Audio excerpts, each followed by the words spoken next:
Meus irmãos e minhas irmãs, antes de começar o milê de hoje, quero fazer um convite para você. Eu e Vanúzia estamos convidando você a peregrinar conosco este ano, no mês de novembro. Depois vocês procurem ver com a obra de Maria. Nós iremos para fazer a peregrinação para Roma, Itália no caso, depois a Polônia, onde nós iremos lá conhecer o lugar aonde São João Paulo II nasceu. Iremos também conhecer Santa Faustina com o texto da misericórdia e no final iremos para Medjugorje. Estamos convidando, se você quiser, está em tempo no mês de novembro. Em nome do Pai e do Filho e do Espírito Santo. Amém. Naquele tempo, Jesus saiu da sinagoga e foi com Tiago e João para a casa de Simão e André. A sogra de Simão estava de cama, com febre, e eles logo contaram a Jesus. E ele se aproximou, segurou sua mão e ajudou-a a levantar-se. Então a febre desapareceu e ela começou a servi-los. À tarde, depois do pôr do sol, levaram a Jesus todos os doentes e os possuídos pelo demônio. A cidade inteira se reuniu em frente da casa.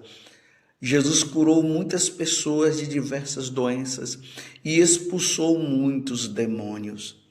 E não deixava que os demônios falassem, pois sabiam quem ele era.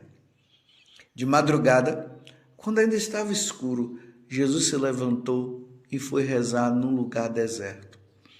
Simão e seus companheiros foram à procura de Jesus. Quando o encontraram, disseram: "Todos estão te procurando." Jesus respondeu: "Vamos a outros lugares, às aldeias da redondeza. Devo pregar também ali, pois foi para isso que eu vim." E andava por toda a Galileia, pregando em suas sinagogas e expulsando os demônios. Palavra da salvação. Glória a vós, Senhor.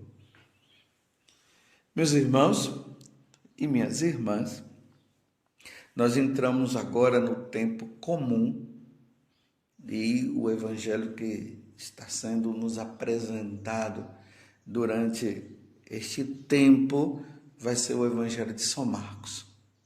Ontem nós vimos Jesus entrando na sinagoga e expulsando aquele demônio que possuía aquela pessoa. E nós vimos também as artimanhas do demônio no dia de hoje, o que ele vem fazendo na igreja, fora da igreja, com as pessoas. E Jesus, ele veio justamente para destruir as obras do demônio. Então Jesus estava ali na sinagoga. Para quem já teve a oportunidade de ir na Terra Santa, aqui é a sinagoga de Cafarnaum, fica ali às margens do mar da Galileia. Do lado da casa ou da sinagoga está a casa ali de Pedro, onde estava a sogra dele enferma. É o que nós vimos agora no Evangelho. Jesus cura aquela mulher. E aí a fama de Jesus, ela começa a se espalhar. Porque a partir do momento que Jesus expulsou aquele demônio, ontem no Evangelho nós vimos isso.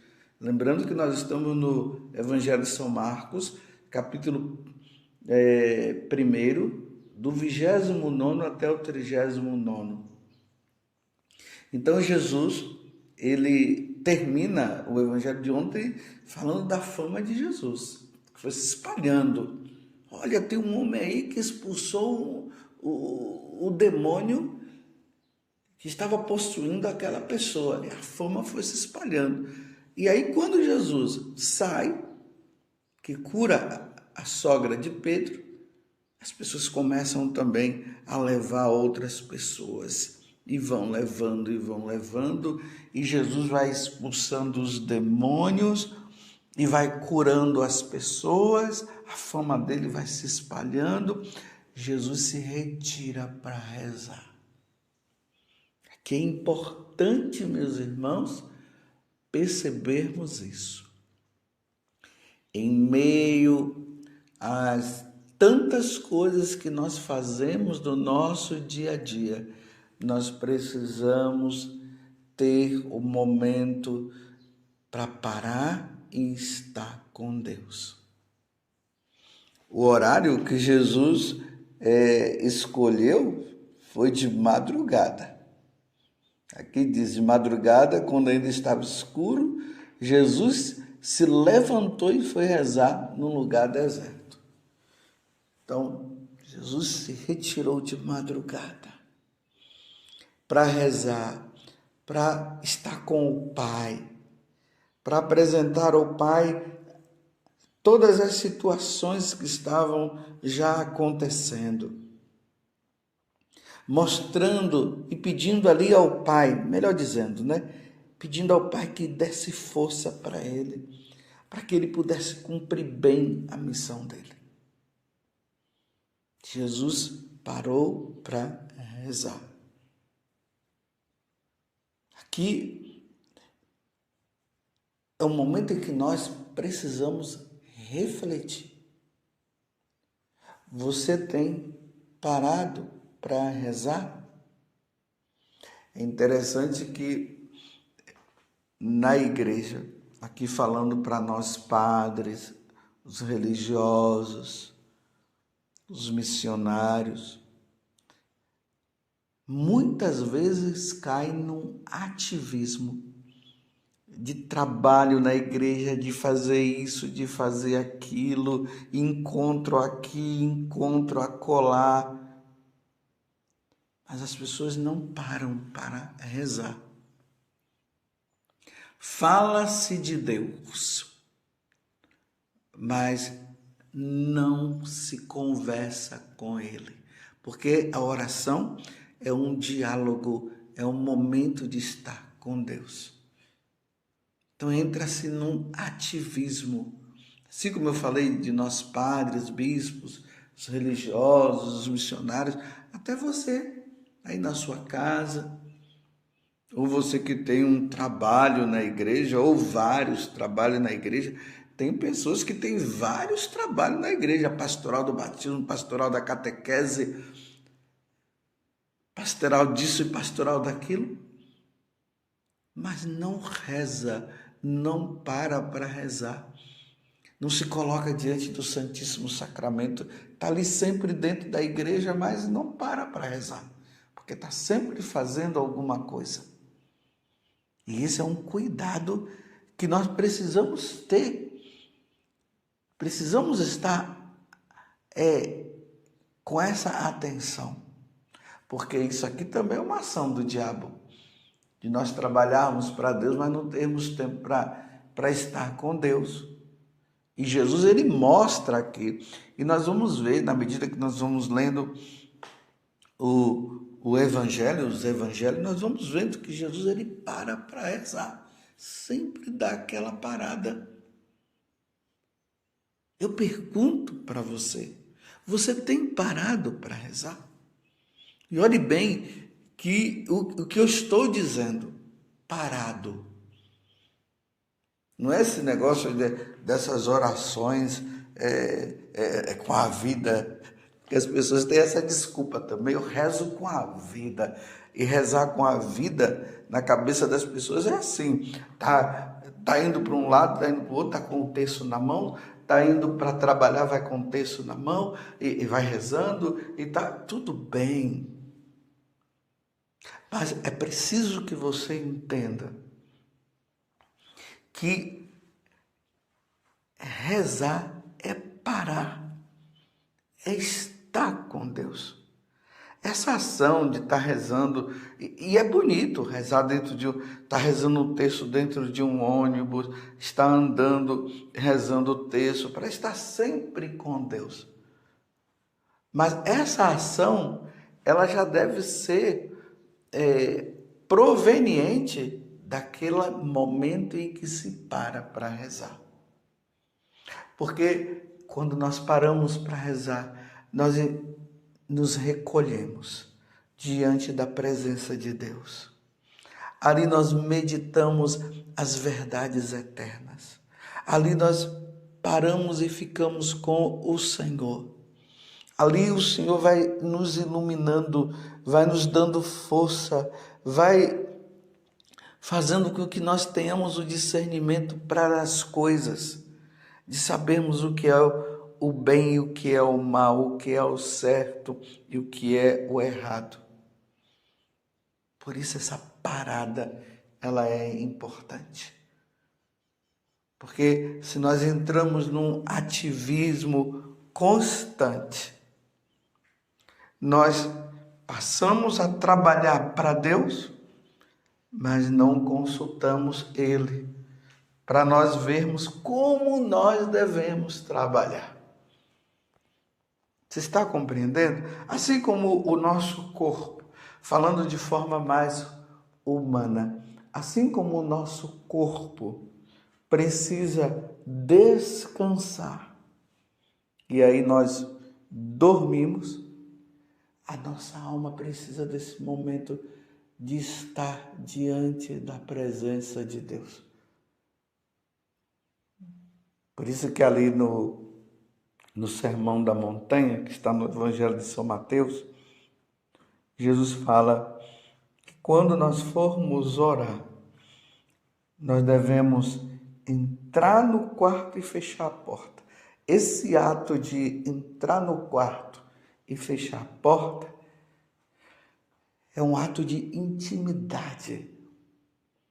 Nós deixamos todas as atividades que nós fazemos e nos recolhemos. E ele me diz, aí ore ao Pai que está presente. Aí ele ensina, no caso, a oração do Pai Nosso. É preciso ter essa parada para ler um livro de espiritualidade, para meditar a Sagrada Escritura, para meditar sobre as verdades eternas. As verdades eternas. Um dia nós teremos que ir ao encontro de Deus. E a minha vida aqui na terra, ela condiz com os ensinamentos do meu Deus. Você está entendendo? E ali vem aquela parada. Eu estou pecando ou não? Eu estou fazendo a vontade de Deus ou não? Eu estou sendo fiel a Deus ou não? Essa meditação, ela é necessária. Essa meditação, ela é importante. É nesta parada que isso acontece. E aí nós vamos crescendo na vida interior. Compreendeu? Você tem feito isso? Ou a sua vida com Deus, ela está nessa correria de fazer isso, de fazer aquilo, de preparar aquele encontro, aquela pregação que vai fazer, a organização ali da pastoral, daquelas coisas. Infelizmente tem muitos padres. E aqui um alerta para nós padres, que estão ali num ativismo na paróquia, e faz isso, e faz aquilo, e faz isso, e faz aquilo. E não tem tempo para rezar.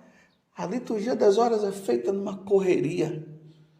E olhe lá quando se faz e se reza a liturgia das horas. Aquela correria. Tudo corrido porque tem que fazer isso e tem que fazer aquilo. Recentemente eu estava conversando com um padre e eu dizia para ele: Padre, o senhor precisa ter um momento para estar diante de Jesus e fazer a adoração. É Preciso ter adoração.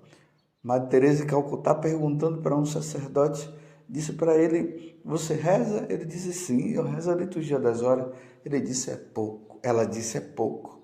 Você precisa rezar e parar. Você precisa estar diante do Santíssimo Sacramento. Porque é nessas paradas que os frutos do apostolado vai acontecendo. Você vê aqui que no Evangelho, Jesus, ao estar ali rezando, os discípulos foram atrás dele, as pessoas, e começaram a dizer: Senhor, olha, todos te procuram e tal. Aí Jesus falou o quê? Eu preciso ir agora para os outros lugares. Por quê? Ele precisava dar frutos também em outros lugares, mas esses frutos só aconteceriam a partir dessa parada, desse momento que ele teve para com Deus. Narra-se na história de Fulton Sheen, um grande bispo americano, que ele está no processo de canonização. Em uma entrevista que fizeram a ele, porque ele trabalhava assim pelos meios de comunicação, ele foi um dos que começou a evangelização pela TV e tudo mais. Perguntaram para ele: esse fruto das suas pregações, da vida do Senhor, o Senhor buscou em quem? Foi em algum padre? Foi em algum santo? Foi no Papa? Ele disse: não foi em nenhuma dessas pessoas. Mas o fruto de toda essa evangelização que eu faço é por causa da adoração. E aí ele conta por que ele fazia 1 hora de adoração por dia diante do Santíssimo Sacramento. Aí ele narrou que no tempo da perseguição, os comunistas, eles entraram numa igreja, prenderam o padre e foram lá no sacrário e jogaram as hóstias consagradas no chão. O padre estava preso e ele não podia ir lá. De repente o padre notou que uma criança, uma menina, viu tudo aquilo e ela ficou lá, escondida, porque o soldado não a viu. A menina então esperou o guarda dormir.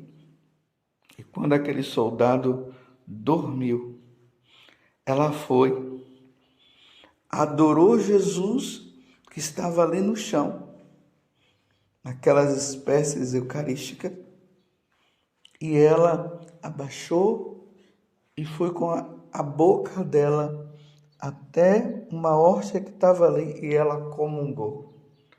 O padre sabia que tinha mais ou menos ali umas 22 hóstias. Aí ela foi embora. Ela, naquele tempo, não se podia pegar em Jesus, né? Não se podia pegar em Jesus. Tinha esse respeito a nosso Senhor. Aí no dia seguinte, no mesmo horário, quando o guarda estava dormindo, ela voltou, fez adoração, comungou. E assim, durante todos os dias, até completar a última partícula. Quando completou a última partícula, que ela comungou, o guarda viu. E aí o guarda: o que é que você está fazendo aqui? E levaram essa criança e mataram. Entenderam? Aí Fulton Sheen disse: se aquela menina arriscou a vida para adorar Jesus e comungar, o que é que eu estou fazendo da minha vida? Então ele passou todos os dias a fazer uma hora de adoração ao Santíssimo Sacramento. E os frutos foram grandiosos na vida de Fu Tongxin. Está entendendo por que eu estou dizendo essa necessidade que nós devemos ter de parar para rezar? A importância da nossa vida de oração, a importância de se estar com o Senhor, não é somente para dar frutos de conversão na vida dos outros, mas é o fruto da intimidade com Deus que nós precisamos. E é necessário essa intimidade com o Senhor. Então façamos como Jesus. Procure o horário para você estar com Deus, para você permanecer com Ele, para você estar com Ele. Qual o horário que você vai ter? Aí depois você pode fazer todas as suas atividades. Esse convite é para nós padres, é para os bispos. Esse convite é para você, missionário, missionária, para o religioso, para a religiosa, para você que é dono de casa, dona de casa. Qualquer pessoa precisa ter esse momento para estar com Deus. Louvado seja nosso Senhor Jesus Cristo, para sempre seja louvado, e a sua mãe, Maria Santíssima.